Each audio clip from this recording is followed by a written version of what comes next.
নমস্কার।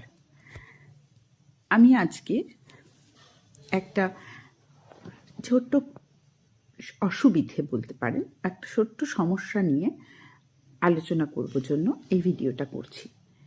ওমের সমস্যা।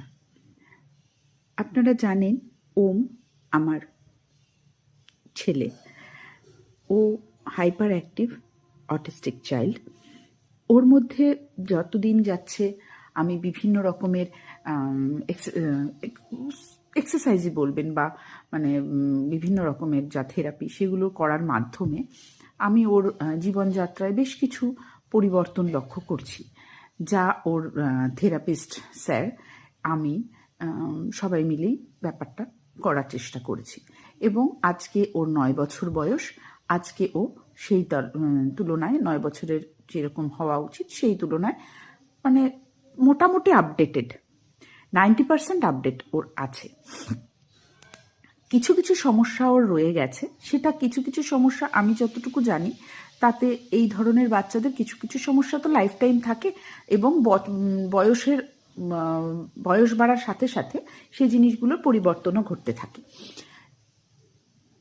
বর্তমানে ওর একটা হচ্ছে এখনো অবধি ওর যেরকম একটা 9 বছরের বাচ্চার কথা যেরকম একদম পরিষ্কার ক্লিয়ার হওয়া উচিত সেরকম নেই, এবং সেই জিনিসটা ও পারে মানে সেন্টেন্স এখনো পর্যন্ত সম্পূর্ণভাবে ও করে মানে প্রপার মানে টেন্স ওয়াইজ করে উঠতে পারে না।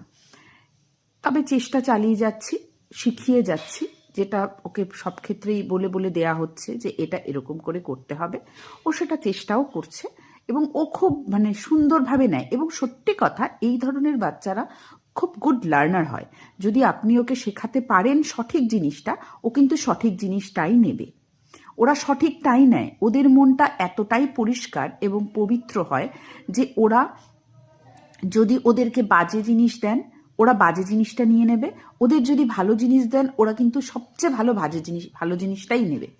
অন্যান্য বাচ্চাদের যাদেরকে আমরা বলি একদম ভালো সুস্থ বাচ্চা, তাদের তুলনায়ও অনেক ভালো জিনিস ওরা নিতে পারে, অনেক ভালো হয়, কারণ ওরা খুব ক্লিয়ার মনের পরিষ্কার মনের হয়।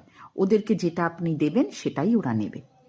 তাই চেষ্টা করি যতটা পারা যায় ওকে সঠিক জিনিসগুলো দেওয়ার।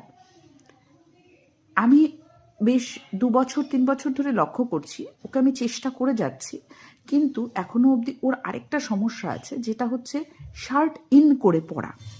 স্কুল ইউনিফর্মে তো শার্ট ইন করেই পরতে হয়। ও কিন্তু শার্ট প্যান্ট বলুন, স্যান্ডো গেঞ্জি বলুন,